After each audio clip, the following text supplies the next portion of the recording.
Certain jobs are hard to come by. That's what my pappy always said. My pappy looked out for me when I was younger, knowing that I might not be the same as others. He would say that I might not be cut out for the rat race like the rest of the world, that my temperament needed more structure, but also freedom. I didn't understand it at the time, but I do now. I've had a few years to think it over. One thing my pappy said I needed to find was a good job, something that took care of my needs, but also fulfilled me. Somewhere I can be myself and not have to worry about fitting in. Just put my head down and do my work as well as I can. A job well done for the right reasons can be as important as food and water and air, he'd say. Like what, Pappy? I'd ask. Well, government work is good if you can get it.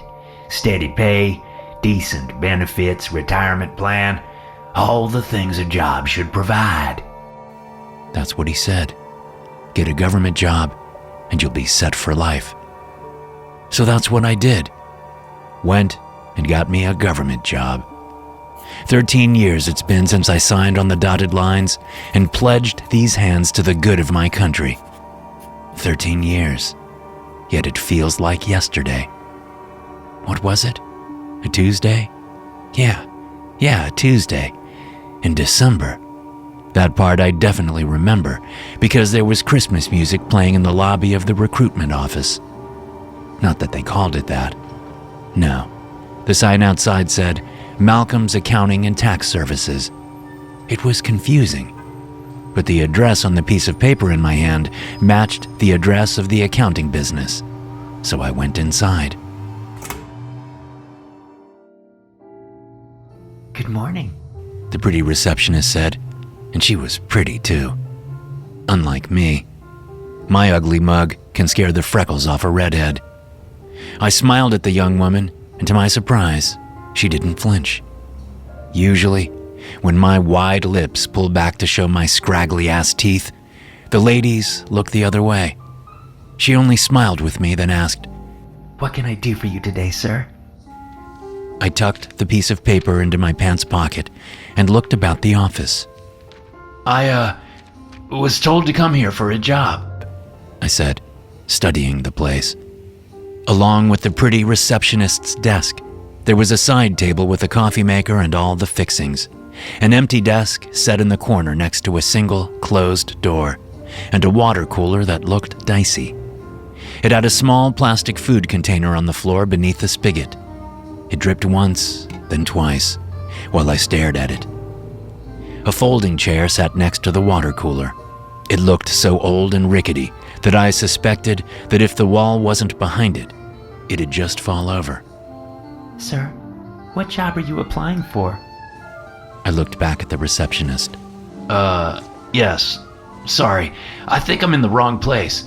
I was told I could get government work, but this don't look like any government office." Her smile didn't falter. "May I ask who referred you to us?"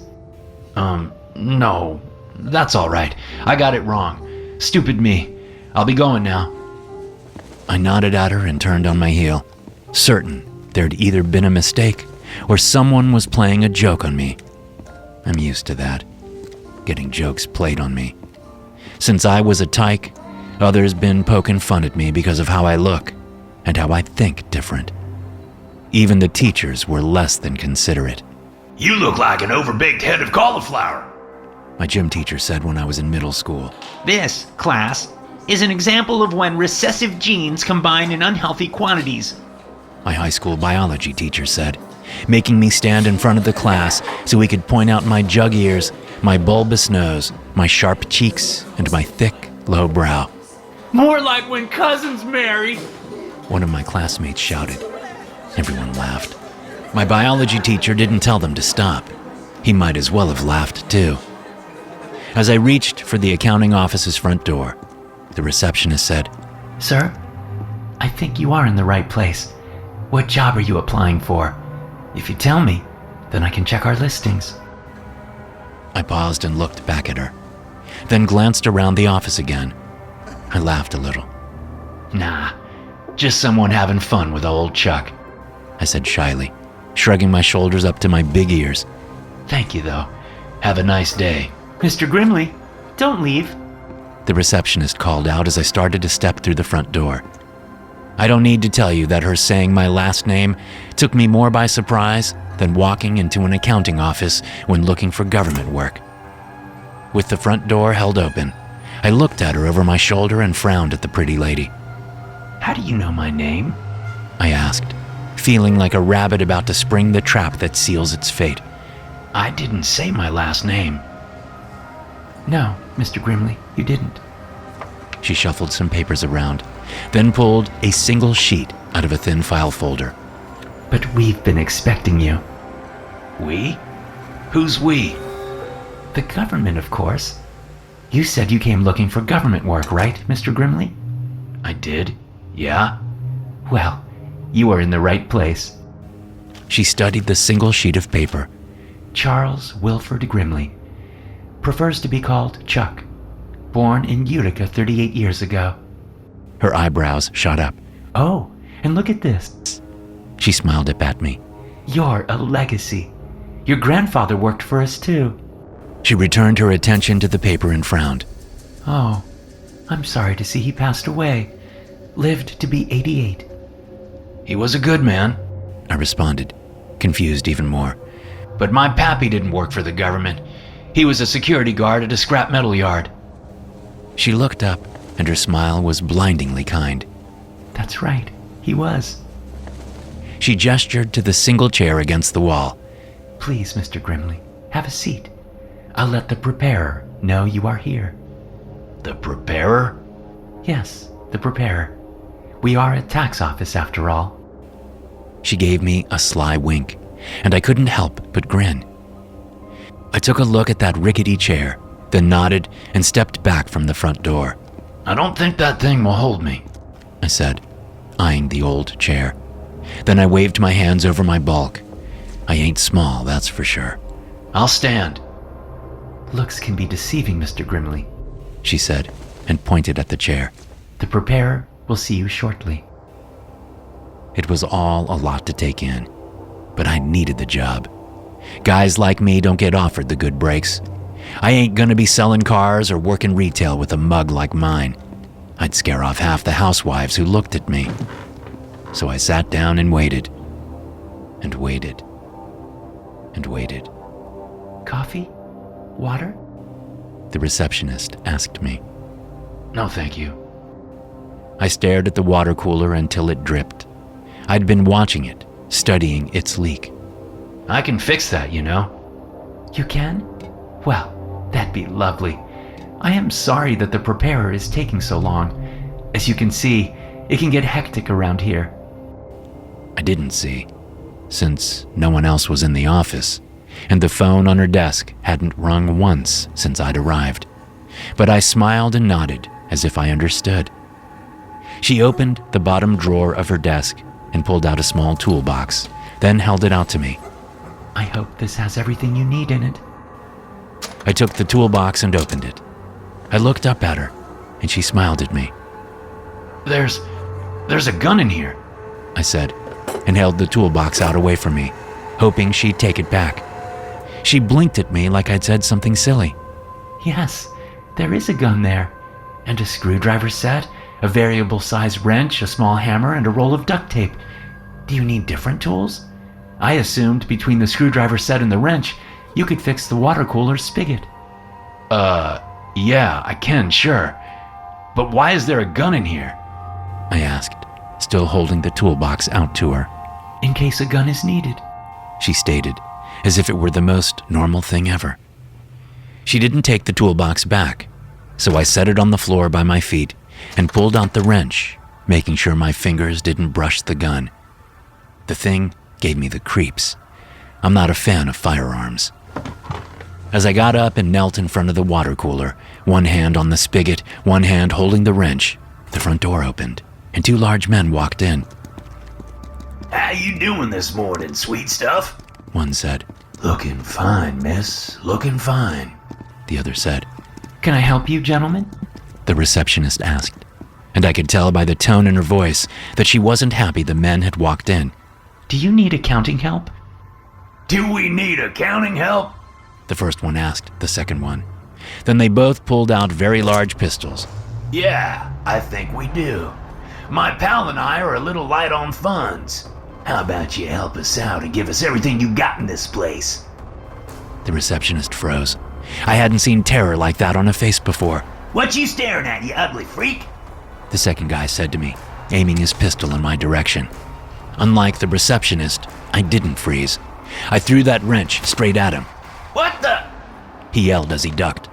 Before the words were out of his mouth, I snagged 2 screwdrivers from the box, one for each hand. Then I was up and tackling both of them. I threw myself into their bodies, and all 3 of us crashed back against the floor. I was the first one up out of the pile, which was too bad for them. By the time hands were pulling me back, I'd caved in half the first guy's face, and the second guy's chest looked like he'd been attacked by a porcupine, while the screwdrivers each stuck out of his eye sockets. I was panting hard and half blind from the blood dripping down my forehead and into my eyes. It wasn't my blood. Oh, what a mess. That's enough, Chuck, a steady voice said. I whipped around, my fists up. Standing there was a middle-aged man in a nice suit, but not too nice. Looked like JCPenney. He held his hands up, a big smile on his face. Whoa there, Chuck. I'm on your side. When I didn't move or say anything, he lowered one hand and held it out. I'm the preparer. Thank you, Chuck, the receptionist said as she got up and went and locked the front door. That was very brave of you. Very brave, Chuck, the preparer said, then gestured to the open door in the back wall. If you'll step into my office, we'll get this interview started. My apologies for the wait. He glanced past me at the bloody mess I'd left. Although, looks like things worked out as they should, right? 13 years ago, that was. 13 years. Chuck, got a problem in the mess! A voice shouts down to me from the catwalk above. I look up and squint into the gloom. What kind of problem? Grease trap is overflowing! My shoulders slump. Damn grease trap. I've been telling them to empty it twice as often. I grumble as I set my mop into its bucket and wheel it toward the small wire cage lift on the far wall, placing the mop and bucket in their little stall before stepping onto the lift. Once on the lift, I punch the 6 button and wait as the thing slowly rises into the air. The wall I'm against is an outside wall, and I can hear the weather brewing big on the other side. Supposed to be a whopper of a storm coming, but not to worry. As the guy in charge of all custodial and janitorial duties on the Echo, I'm always prepared for the weather. When you're thousands of miles out to sea, in frigid and dangerous conditions, you stay prepared. Especially since this old oil rig ain't on no maps, and no one will be coming to help us if things go south. Echo Station, an old, abandoned oil rig that the government fixed up to use for, well, that's classified and above my pay grade. I don't know precisely what they do here or why. I just keep things working and clean up the occasional mess so the government scientists can do the great work that they do. A couple folks say hello to me as I get off the lift and make my way to the mess. The stench of rotted grease reaches my nose before I hear the general chatter coming from the large room. There he is! Thank God! Someone shouts when I walk into the mess, my hands stuffed into my coverall pockets. Where you been, Chuck? Oh, you know, cleaning, I say and shrug, my hands still in my pockets. Smells like a heap of trouble in here. A chorus of voices from those desperate to eat their meals without the stink of oil gone rancid answers me. I smile, nodding at everyone as I make my way back to the galley. What we looking at, Norris? I ask the cook when I shove through the swinging door and step into the rig's kitchen. Damn thing is overflowing, Norris, a crotchety old cook, says, pointing to the far corner of the galley. Can't figure it out. We dumped it last week. Last week or the week before? I ask, making my way to the grease trap's small hatch set into the galley floor. Because that don't smell like week-old oil, Norris. If I say it was dumped last week, then it was dumped last week, Norris snarls, pointing a finger at me. Don't forget your place here, Chuck. Your job ain't to argue, it's to clean up. That's true. I reach the grease trap and squat down, studying the hatch. Black grease seeps out from the seams, and it smells like a dead whale's ass. Well, ain't you gonna open it up and see what the problem is? Norris snaps. I gotta get lunch going in the next 15 minutes, and I want your ass here for as short a time as possible. What's for lunch? Huh? Lunch. What we having? Nothing if you don't get that cleaned up. Anything I cook is gonna smell like that putrid shit. So fix it and get out of here. I nod at him. No point in arguing. Norris, don't listen to no one. Especially not me. Ain't no point in arguing with any of the Echo's crew either. Like I've been told by more than a few folk, I'm just custodial. I'm to do my job, and that's it. Preferably with my mouth closed and opinions to myself. I stand up and study the hatch for a moment, then pull a short pry bar from my tool belt. What you need that for? The damn thing has a handle. Norris scoffs. Just in case. In case of what? I shrug. You may want to get a mop. You get a mop, I got work to do. Norris snarls, then storms off to continue chopping what looks like half-moldy onions. I squat again and grab the hatch's handle, my pry bar at the ready just in case. In case of what? Well, on the Echo, you simply never know. It's like what the Preparer said to me those 13 years ago. You seem like a man who can handle anything thrown at him. Am I right, Chuck?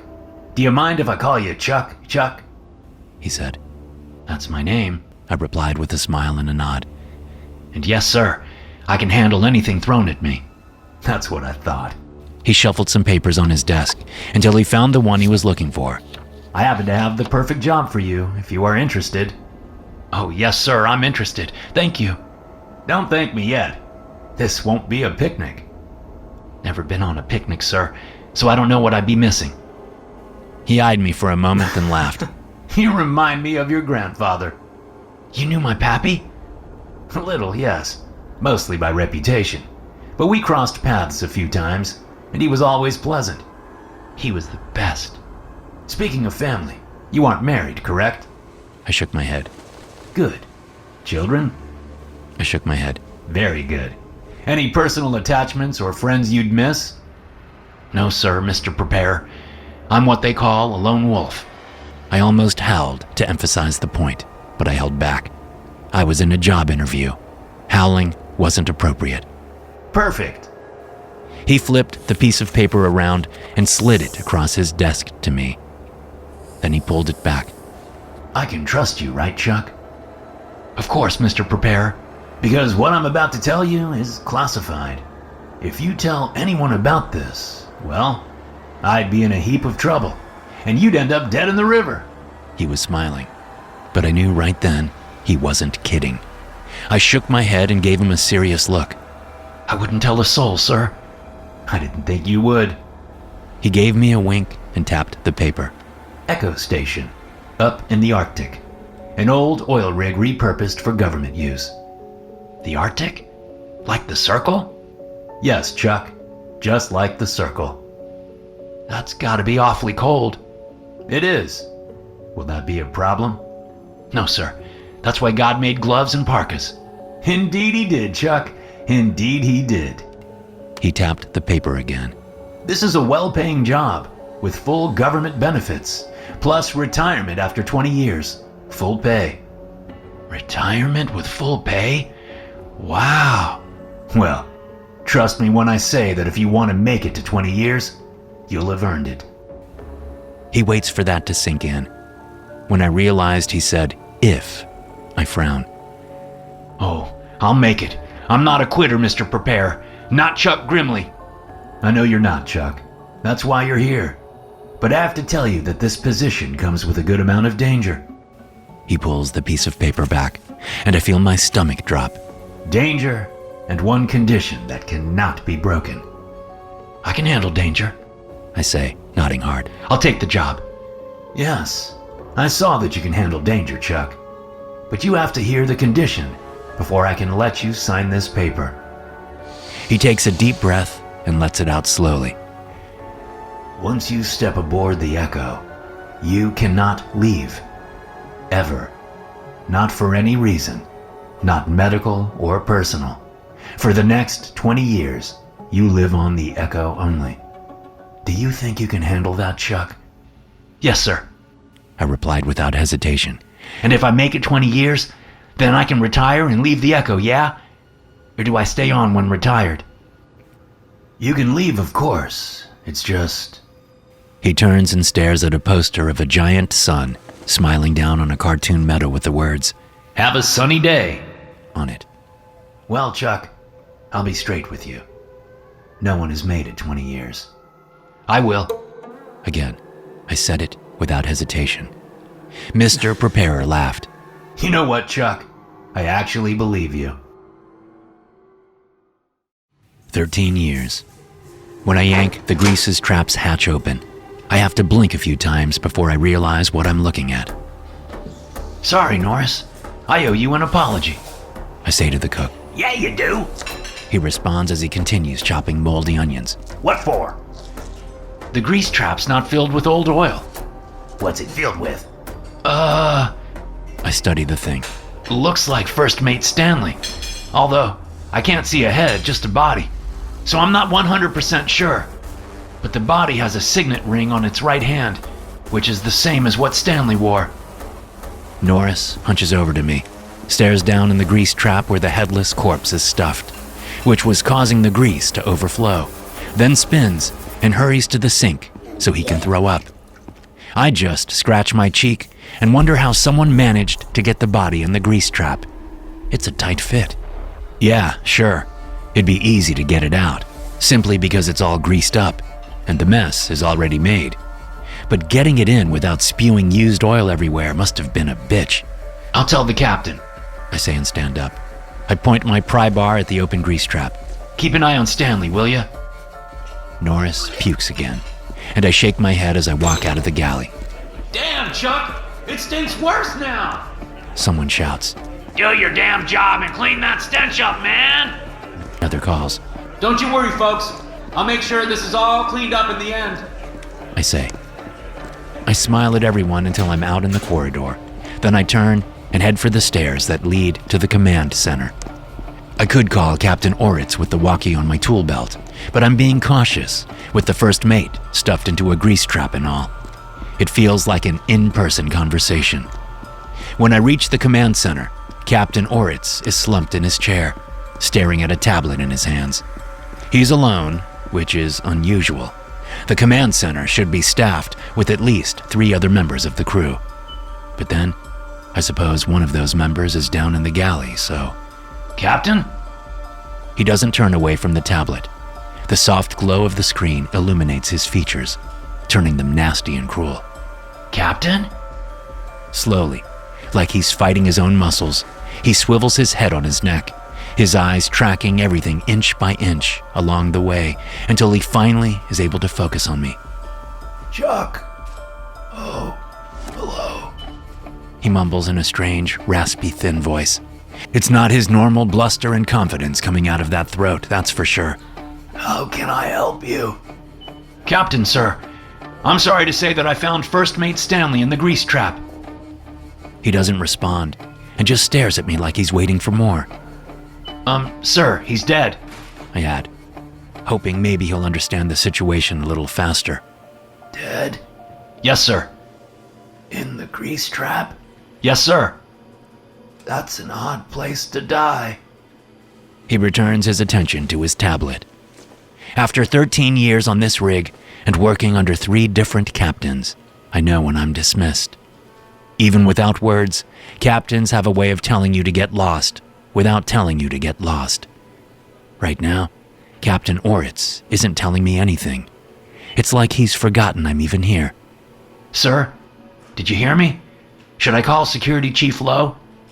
I heard you, Chuck, and no need to call Lowe. Thanks. I glance about the command center and notice some things I should have noticed immediately, but was a little distracted. Walking over to the comm station, I frown at the dark, wet stains coating the controls. My nose tells me what the stains are, but I still dip a fingertip in to be sure. I sniff and frown some more. Sir? I ask the captain over my shoulder. Did someone get hurt? No response. Sir, this is blood. I look about, and the rest of the stations are covered in it too. It's splashed everywhere. Sir, what happened here? We needed a new Stanley. Captain Oritz says right by my ear. I jump and spin about, bringing my arm up just as he tries to slam the tablet against my head. The screen shatters across my arm, and bits of glass and plastic fly everywhere. One large shard embeds itself in the captain's left eye. Ow. He says, but doesn't mean it. There's no pain in his voice at all. Ow. I shove the captain back and pull a large crescent wrench from my tool belt, holding it out to ward him off. I don't know what's gotten into you, Captain, but you can't go around attacking folks like that. I brandish the wrench, making sure the captain knows I mean business. Sorry, Chuck, but the crew is all wrong. None of them are what they should be. None have reached their full potential. None have become the best versions of themselves. He yanks the shard of glass from his eye, and I gulp as thick, yellow pus oozes down his cheek and drips off the edge of his jaw, plopping wetly to the command center's deck. I laugh. The captain cocks his head. Is this funny, Chuck? No, sir. I say and shake my head. I was just thinking that it's a good thing I'm the right version of me, or who would clean this mess up? With his one eye, he looks about the command center. Then he looks back at me and laughs too. That is funny, he says, just as he races straight for me. I tuck my shoulder and lean into his charge. When he hits me full on, I straighten up, sending him flying up over me. He lands on his back on the comm station, and I can tell by the loud crack and the way he slides to the deck that he ain't getting back up anytime soon. Except, he does. Oh, the captain's back is broken. That's obvious by how crooked he is when he stands up. But it's also obvious that a broken back isn't a concern to him no more. Not with the way his skin bubbles or pops, or the way his limbs get all long then get short again. We need a new Chuck, he says, and one of his arms shoots out at me, stretching way longer than any arm should. I bat it away with my wrench, and the captain hisses at me. New Chuck, yes. New crew, yes. New world, yes. The captain hisses. Sorry, Captain, I say, and take 3 steps towards him. He tries to grab me with his left arm, but I duck under the limb, jabbing the end of my wrench into his guts. It barely bothers him at all. He makes an oofing noise, but that's about it. No matter, it was all for distraction anyway. In my other hand is my utility knife. I slice across his belly, aiming for the same spot where my wrench had just collided. When the blade hits fabric then flesh, what I felt with the wrench shows itself. His guts spill everywhere, but I'm not seeing intestines and stomach and all that. What slides out onto the deck is thick yellow goo, like that slime stuff you buy in a can for kids at the dollar store. That stuff was fun to play with. This stuff ain't so fun. It smells like the inside of the rig's septic tanks, mixed with a chemical sharpness like ammonia. And it can move on its own.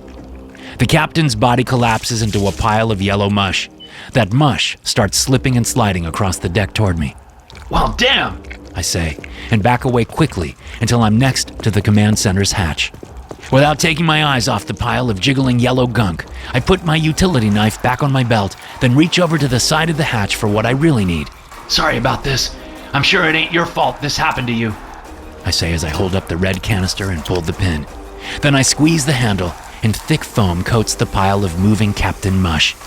The pile of what used to be Captain Oritz recoils, squishily scooching away from me as I step toward it, the stream of foam never missing its mark. A pain starts to fill my head as a high-pitched wailing fills the command center. I tuck my shoulders up to my ears, but that makes no difference. The wailing keeps piercing my head. When the Captain Mush wedges itself up under the comm station, I stop spraying it with foam. Before he can even twitch, I drop the canister and pull the small blowtorch from my tool belt, clicking it on and starting a flame with a flick of my thumb. Then I turn the flame up as high as it will go and lunge at the Captain Mush. The yellow pile of goo screeches as it bursts into flame. Yeah, that foam wasn't the normal fire retardant stuff you spray from an extinguisher. It's kinda got the opposite effect. Oh, what a mess. I sprint from the command center and slam the hatch closed. Then I open a plastic case by the door and press the bright red button. Purging command center. An electronic voice announces in the corridor. I wait, pulling a pocket watch from my tool belt to count down the seconds. Purge complete. Fire suppression measures activated. I count another 30 seconds. Fire suppression complete. Do not enter the command center for 3 hours. A distress signal has been sent to headquarters. Thank you. You're welcome, computer voice. I say and put my pocket watch away. Then I turn and face the empty corridor behind me. I have a feeling that the captain ain't the only pile of mush walking around pretending to be crew. I should probably have more than a crescent wrench for this job, but I just don't like firearms, so wrench it is. Calm and ready for whatever the day will bring, I head down the corridor to the stairs while I think back on that day at the accounting office. Hey you, it's time to give your taste buds a break and stop drinking that stale store-bought coffee, roasted months ago and tasting like coffee-flavored regret. Introducing NoSleep coffee, specialty grade beans roasted to order and delivered just days later, terrifyingly fresh. Don't punish yourself with stale store-bought coffee. Go to NoSleepCoffee.com and grab a bag of fresh NoSleep coffee today. Use promo code NoSleep20 for 20% off at checkout. That's NoSleepCoffee.com, promo code NoSleep20. Have you ever fired a gun, Chuck? The preparer asked me as he slid paper after paper across the desk for me to sign. Guns? I nodded. Yes, sir. My pappy showed me how to shoot, but I'm not a fan of firearms, sir. Well, to tell the truth, neither am I. But, since this is government work, you will be trained in their use. Oh? Why's that? The preparer paused as a slip of paper dangled from his fingers. He smiled and shook his head. You aren't afraid of much, are you, Chuck? No, sir. Not normally. What about abnormally? Sir? You see, Chuck, where you are going? Echo Station. Yes, Echo Station. Well, on Echo Station, things aren't always normal. I suppose an old oil rig in the Arctic Circle would be a bit strange. No, it's more than that, Chuck. It's been retrofitted into a scientific research vessel. He finally set the dangling paper in front of me and tapped at the signature line. I scrawled my name and waited for the next one. On the Echo, he continued, there are 3 levels specifically designed to house and study anomalies. Like those things in tide pools? No, Chuck. Those are anemones.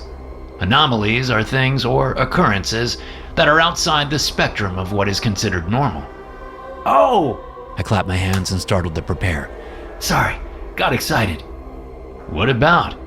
Right, yeah, well, my pappy used to say I was an anomaly. I completely forgot until now. He'd say I wasn't normal like the rest of the kids. He said I was different, and one day me being different would either be a blessing or a curse. And which is it? Excuse me? Is being different a blessing or a curse, Chuck? I shrugged. I don't know. I suppose I'm still waiting to find out. The preparer laughed, but it was a friendly laugh. Oh, I have a feeling you'll find out on the Echo. That place has a way of bringing out either the best in people or the worst. 13 years. As I walk away from the command center, I take the walkie from my belt. Security Chief Lowe, this is Chuck. Come in, please. No response. No anything, really. Not even static. I look back over my shoulder and wonder if purging the command center ruined the comms. But that can't be. There's a backup comm system on the Echo. Security Chief Lowe, please come in. Still nothing. As I come around the corner of the corridor, 3 crew members are standing there, blocking my way. Hey, Abe. Hiya, Carl. Lewis, what's going on? I say and give the men a big smile. Have any of you heard from Security Chief Lowe? I tried calling her on my walkie, but she isn't answering. Abe is a big fella. Bigger than me, even. Though he ain't as ugly. His face is a plain, boring face. He steps to me and puts that plain, boring face right in my ugly mug. We ain't seen her, but if we do, we'll kill the bitch and eat her kidneys with our oatmeal tomorrow morning. Abe snarls, rancid spit flicking from his lips and onto my cheeks.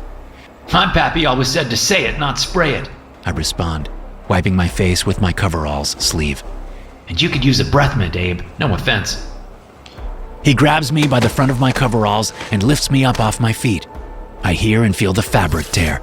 No, thank you. He says, and he grunts, then looks down. My utility knife is sticking in his belly, and I can tell without even looking that the warm crud spilling out over my hand sure ain't red blood and pink intestines. Abe roars in my face, and I shove him back with all of my strength. He falls into Carl and Lewis, and they push him away so they can come for me. Oh, what a mess. Carl throws a punch at my head, but I dodge to the side. I watch as his arm stretches 2 feet farther than it should. It'd look neat if it weren't just so wrong. Watching Carl's arm is a mistake. It gives Lewis time to put a fist into my right cheek, knocking me clean around in a half circle. I stumble up against the wall, and before I can recover, hands pull me back, throwing me down the corridor. My utility knife slips free and clatters off into the shadows. Shadows? Dang it, the power must have been cut. It looks like there's only emergency lighting on. That means the backup generator isn't kicking in, which isn't good. In the Arctic Circle, you kinda need power, or things get really cold, really fast. Even in the dim light, I can start to see my breath. Who cut the power? Was it you, Lewis? I ask, as I try to get up onto my feet. A sharp pain explodes in my left shin, and I look down to see bone sticking out of my coveralls. Well, damn, ain't that a bitch? Need a new version of Chuck. Carl says, as his arm wraps around my neck, pulling me in tight to his body. This one has gone bad. My leg is screaming with pain, but I ignore it and pull my blowtorch from my belt. Reaching over my shoulder, I flick the trigger and send flames right into Carl's face. He screeches and throws me away. For a little bit, I'm flying free. Then I slam onto the deck and slide into the far wall.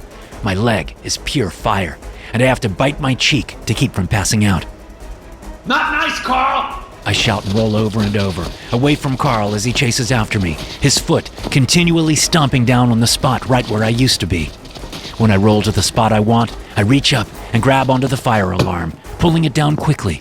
The corridor erupts with a blaring klaxon that is close to deafening. Carl falls to his knees and clamps his hands over his ears. Lewis does the same thing.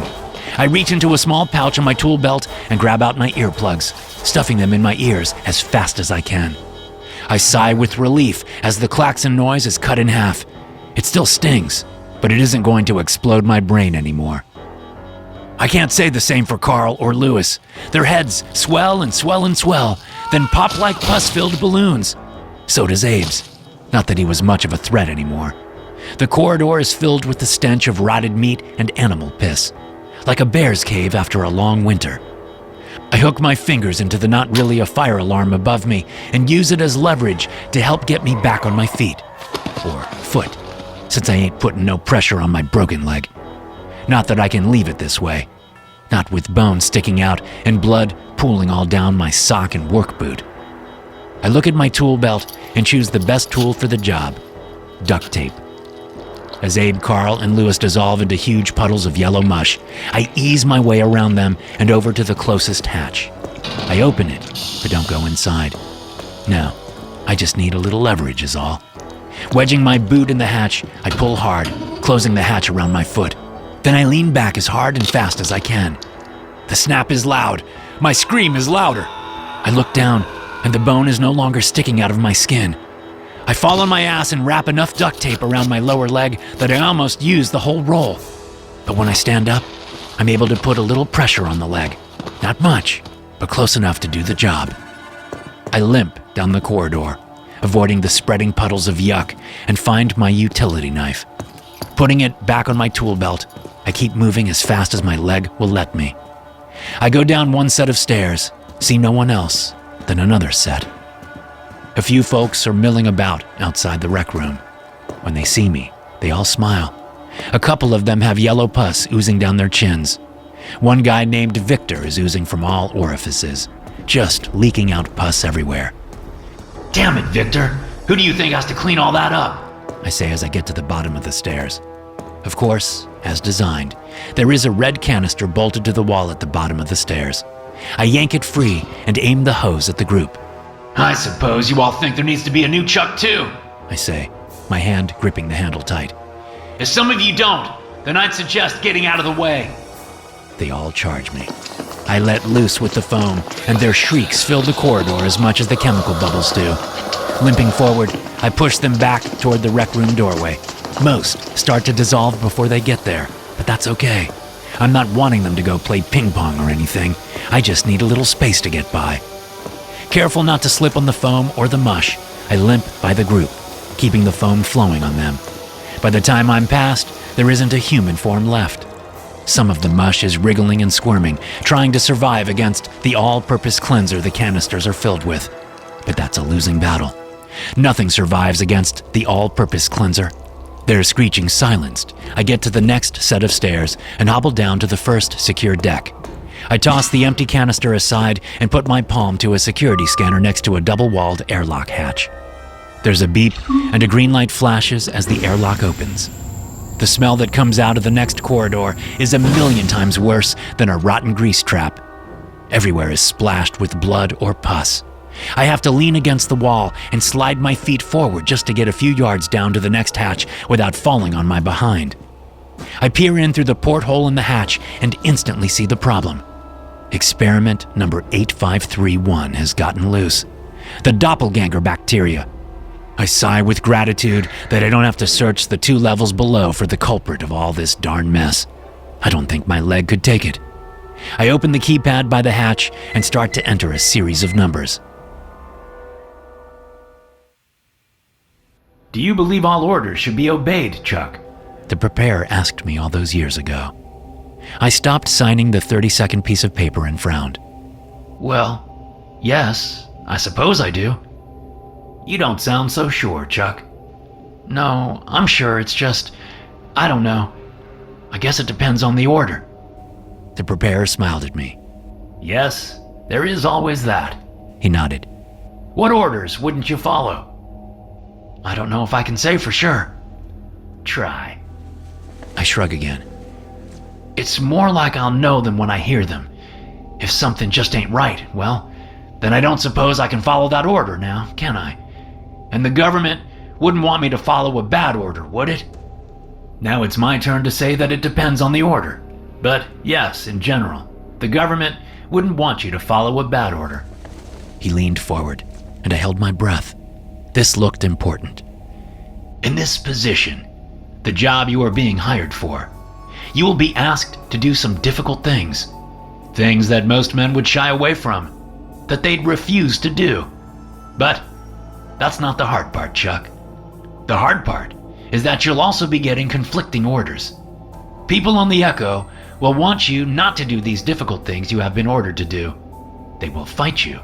They will try to order you to stop. But I won't stop. I can't stop, right? The preparer laughed.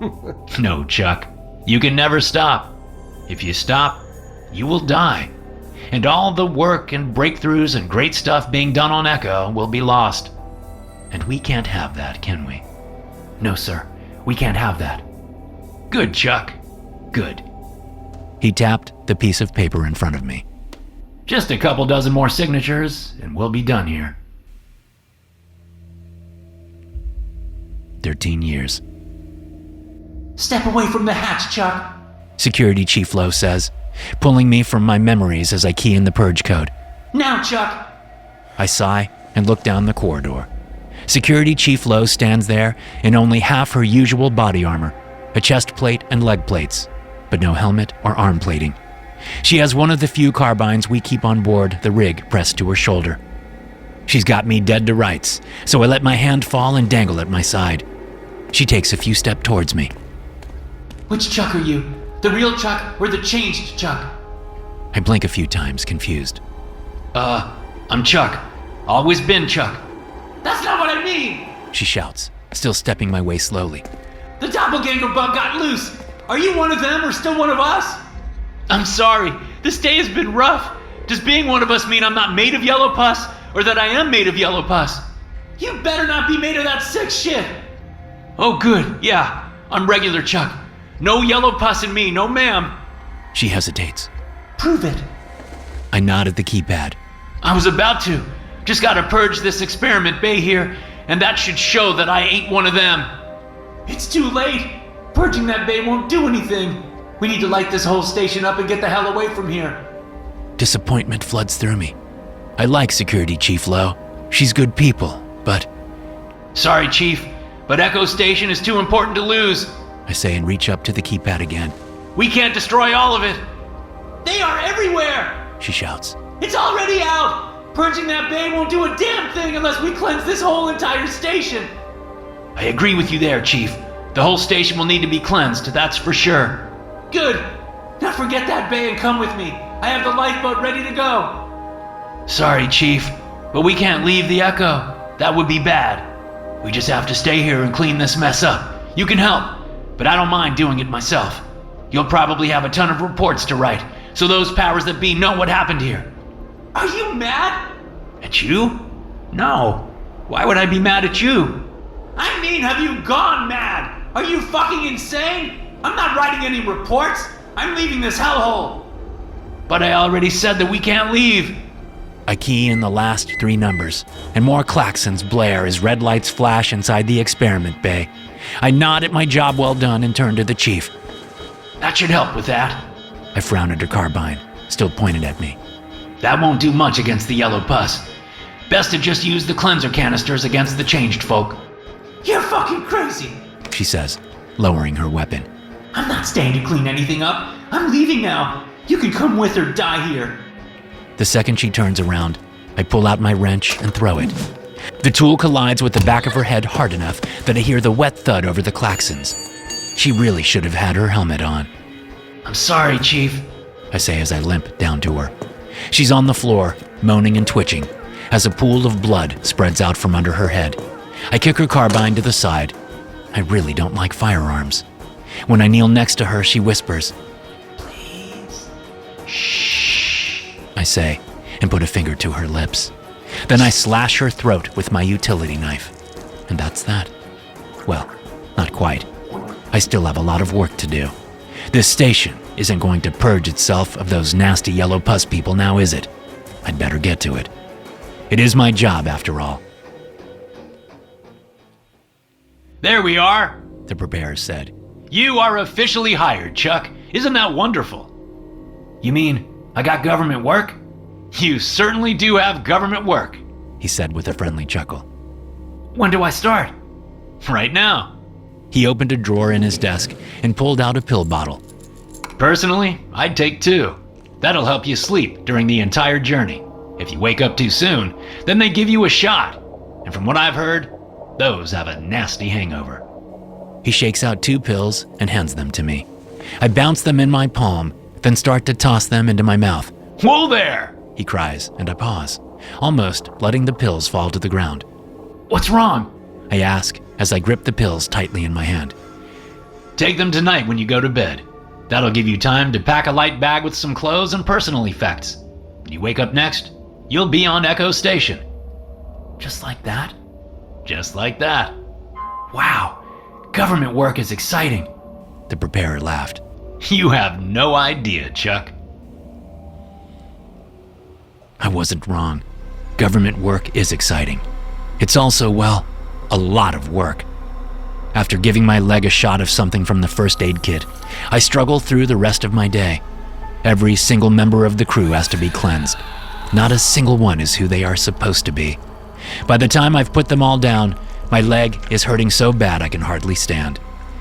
I'll clean the rest up soon, I say to myself, and slowly make my way to the infirmary. Just gonna take a quick nap. I don't even bother to strip off my coveralls.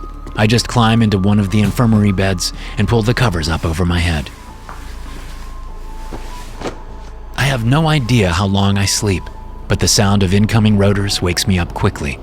Someone got the emergency beacon, which is great. Exhausted and in excruciating pain, I get out of bed and find a crutch in a cabinet. Using that, I hobble my way up to the helipad, or to the hatch that leads out to the helipad. I'm not dressed for outside. Once the helicopter has landed, it waits only long enough for a dozen men and women to jump off, all carrying large black duffel bags before it takes off immediately, flying away into the nasty Arctic weather. I step back from the hatch and let them inside, making sure it's locked and secure after they all enter. It's a tight squeeze, but we fit. A woman takes her hood and goggles off and offers me her hand. Captain Van Horn, I'll be leading this new crew. You must be Chuck? I shake her hand and nod. Yes, ma'am. Well, if you're half as good a custodian as your reputation, then I look forward to working with you. Thank you, Captain.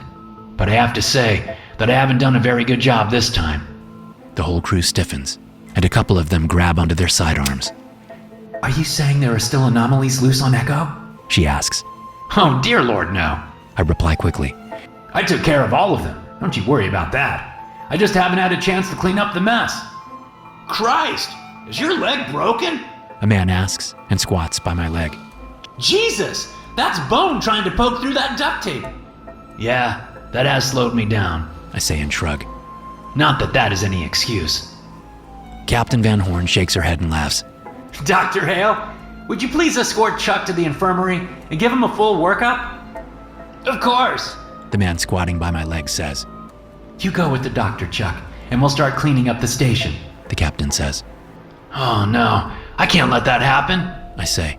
I'm the custodian of Echo Station. It's my job to clean it all up. And you've done your job well, Chuck. Don't worry about that. Well, Captain, no offense, but I do worry. I was hired to do a job, and I do that job no matter what.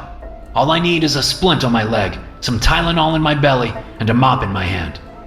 Chuck, my first official order as new captain of Echo Station is to order you to go to the infirmary and let Dr. Hale fix you up. Then you are ordered to rest until healed. We will clean the station. That gives us all the time to get acquainted with the rig anyway. Well, I suppose those are orders I can listen to. I nod at the captain. Thank you, ma'am. What? Are there orders you don't listen to? One of the new crew members asks. I smile over at him and say, Well, yes. And let's hope you ain't the one giving them. No one laughs. They all just stare at me as Dr. Hale slowly leads me down the corridor and towards the stairs that will take us to the infirmary. Yep, like my pappy always said, government work is good if you can get it. And I sure got it good. Thanks for tuning in. If you enjoyed the story, be sure to follow or subscribe and share the show with a fellow horror fan. I'll see you in the next one.